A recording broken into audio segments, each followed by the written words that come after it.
Last week, Governor Mike Beebe and his economic development team returned from China, the governor's first trade trip to that country. Well, what was the result? What was it like being there, and where might things go next? Grant Tennille, newly appointed as the permanent director of the Arkansas Economic Development Commission, offered us insight as we caught up earlier. Now, Grant, the governor said it was apparent that his presence was needed in business negotiations. Why in person? How's that different than a phone call or Skyping or something like that? We figured out very quickly that personal relationships are everything to the Chinese, especially at the provincial government level. Some of our most productive meetings were the governor to provincial governor meetings that we had. And the conversations were incredibly wide-ranging, from potential Chinese investment in Arkansas to Arkansas investment in China, education, tourism. The conversations really ran the gamut, as you might expect, between governors. The governor said there were 2 hot prospects, 11 economic development prospects in total that he met with. The governor really didn't put any timetable on successfully closing those deals. He said that we may not even close some of them. So tell me, what happens next to advance some of these prospects? Well, as the governor mentioned, a couple of the prospects have already made trips to Arkansas, and I think we'll see some return trips in the very near future. I think that the most important thing for us to continue to do is to build on the relationships that the governor established while he was in China, to invite these CEOs and government officials to come to Arkansas and spend time here. And I think that we're really going to be focused on that. And I'll tell you that very quickly, we've already had one provincial government call us just in the last 2 days and tell us that they want to bring an education delegation over here, maybe as soon as May. Very interesting. Now, the governor alluded to his sales pitch for Arkansas, the workforce, geography, proximity to certain markets. Kind of give me an example of how that works. You walk into a room with representatives from a business prospect in China, and then what happens? Well, first thing is that, as you might imagine, Arkansas has 3 big assets that start nearly every conversation in China. First, they all know that Walmart is headquartered in Bentonville.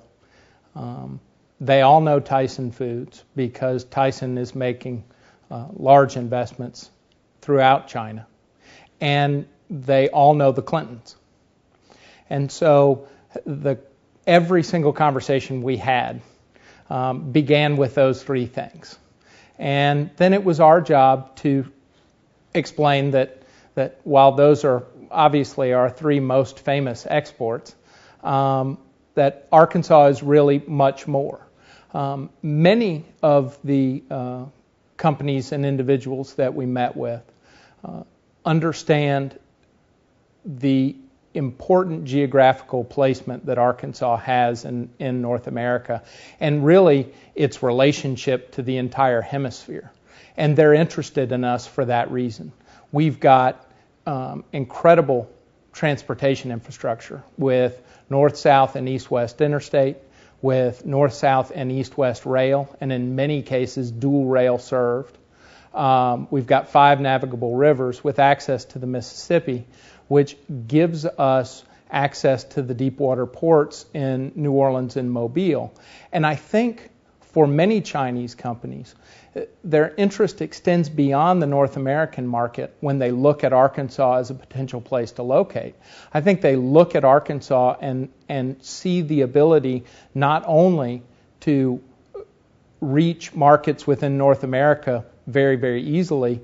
They look at Arkansas and they see the ability to reach into Central and South America relatively easily from a place that is much more stable. France could be up next for the governor. He said it would be an agricultural-related trip if it happens. Are we talking agriculture as in row crop farmer or related to maybe the cattle or poultry industries? Well, From what I know so far and what I can share with you, he has been approached by the French government and specifically the Minister of Agriculture over there to come and take part in a trip, and I think that the conversations will include both row crops and livestock. A lot of fanfare this week, Grant, for the return of Yarnell's ice cream in Searcy. The facility may not return to its previous workforce levels, but still, symbolically, this was a good thing, wasn't it? It was an incredibly important thing, obviously, for Searcy. And if you've never been there, the Yarnell's facility is located smack in the middle of downtown Searcy. And so it being empty was something that the whole community felt very strongly about. We were just incredibly fortunate that a company like Schulte & Birch, which is new to Arkansas, was recruited here by the governor and AEDC and Searcy, saw an opportunity and capitalized on it. All right, last question, Grant. So much focus for the future. You've got changes in technology and the interest of young workers, a lot more entrepreneurship, and small business creation is going to be very vital to moving the Arkansas, the U.S. economy forward in the future. Why is there not some level of state incentive similar to what we do for big business for small businesses and startups? That's a great question, Roby, and it's one that I'm spending a lot of time with my team and other people talking about. You're exactly right. The tools that we've got in Arkansas in terms of incentives are very much designed for another era. They're designed for big iron manufacturing. I mean, there's no other way to put it. And they depend, in many cases, on our ability to claw back some asset that we can tie the incentive to, that if the business doesn't produce, doesn't perform, doesn't survive, we can repossess the conveyor system or a press or something that the state can then market to recoup its money. When you talk about knowledge-based industries, the assets of these companies exist in the 6-inch space between a bunch of smart people's ears, and you can't put a mortgage on a human being. And so we really are working very hard right now to try and understand how we recalibrate some of these tools to be able to play more effectively in that space. And we've done some of it. The difficulty is for government, these are risky endeavors. And we are talking about tax dollars. And, government isn't really good at risk because taxpayers expect a return. And if you talk to any venture capitalist, they'll tell you they fire at 10 companies or 20 companies hoping that one of them will hit. And those aren't great odds for government. But it's something that we know is important and something that we know we've got to do a better job at.